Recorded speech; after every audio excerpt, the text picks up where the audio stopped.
everyone, and welcome to today's reading comprehension lesson. Now today we're going to go through the answers from last week, so hopefully you had a go at the Lion, the Witch and the Wardrobe text and the poem about the hedgehog. So we're going to look through them now and I'll show you kind of where you can find the answers from last week. So question number 1, it asks you to look at the paragraph beginning "It was the sort of house."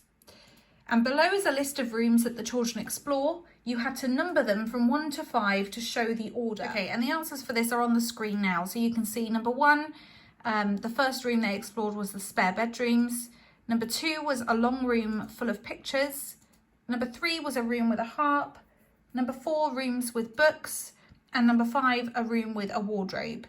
So if you got all of those right, you would have got yourself 1 mark. Okay, question number 2 says, how can you tell that the room with a wardrobe has not been used recently? Give 2 ways. Okay, and hopefully you can see here for number 2.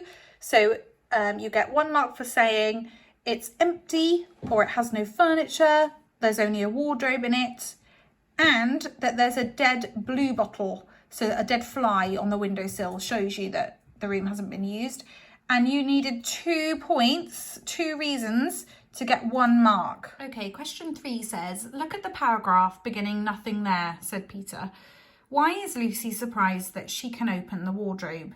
Okay, and here's the evidence from the text. So here's where it begins, "Nothing there," said Peter. So why was she surprised? It was because she thought it would be locked. She was sure it would be locked. Okay, number 4. What is the first sign that there's something strange about the wardrobe? Okay, so that's kind of right at the end here. So what was strange about it was that it had no back. So she's trying to feel the woodwork as she's walking through the wardrobe, but it's not there. It's missing. Okay, number 5. There was something crunching under her feet.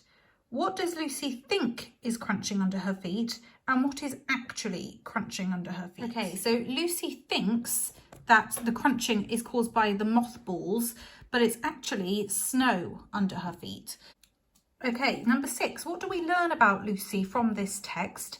Give 2 things. So 2 things about her personality that we've learned through reading this part of the text. And it's got some various answers here. So you get 1 mark for any 2 points. So remember, you had to make 2 reasons, 2 things about her. So it's got here that she's curious, she's nosy, she likes exploring things, that she likes the smell of fur, she's sensible and cautious, she's intrigued by a challenge or mysterious circumstances, and she isn't easily frightened. So if you've got any of those, any 2 of those would get you 1 mark. Okay, and then for number 7, you had to complete this table to show 3 differences between Lucy's situation at the beginning and at the end of the text.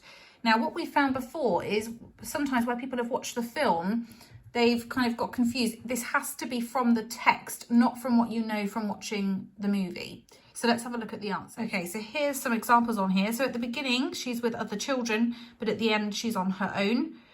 At the beginning, she's in the house, and at the end, she's outdoors in the snow.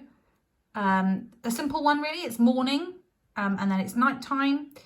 And then in the beginning, everything seems normal and a bit dull. There's not a lot happening, but at the end, something seems strange, and it's making us excited as the reader. We want to read on and find out what happens next. Okay, and then number 8 was a prediction question. So you have to think about what you think will happen next in the story.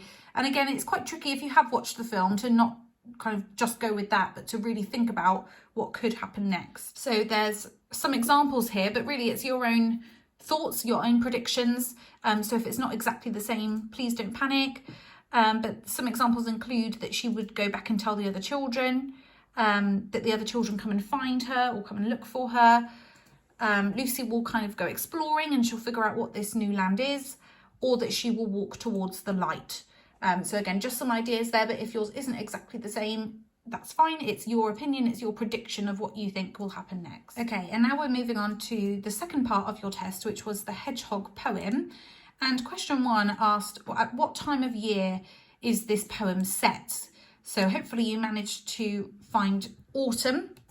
And it's mentioned here that we'll cover him with a pile of autumn leaves. In verse 1, the narrator compares the hedgehog to 2 things. What are they? So if we have a look back to verse 1, so he compares the hedgehog to a pincushion and a fat freckled mouse. Okay, number 3 asks you to give 2 noises that the hedgehog makes.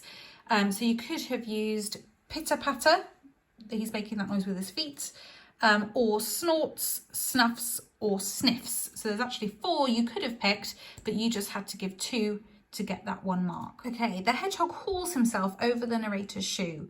The word haul suggests that the hedgehog, and then you tick 1. So this is a vocabulary question of what we think that word haul means. And the answer is the second one, that he's struggling to climb over the narrator's shoe. Okay, on to number 5. What does the word twitching suggest about the way the cat's tail is moving? So for this one, you could have any of the following, that it's moving quickly or suddenly, it's moving in kind of small movements, jerky movements, or moving nervously or angrily.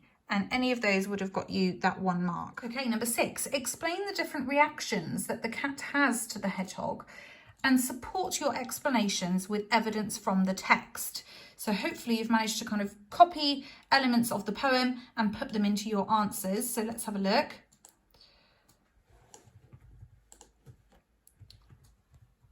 So it's got some examples here. The cat is scared of or uncertain about the hedgehog. The cat is angry, annoyed, or cross with the hedgehog. The cat is defeated, in a bad mood, or sulky with the hedgehog. And then it's got there kind of 3 acceptable points and 2 points with evidence. So I'll kind of leave that on the screen there for you, and you could maybe pause and read through them.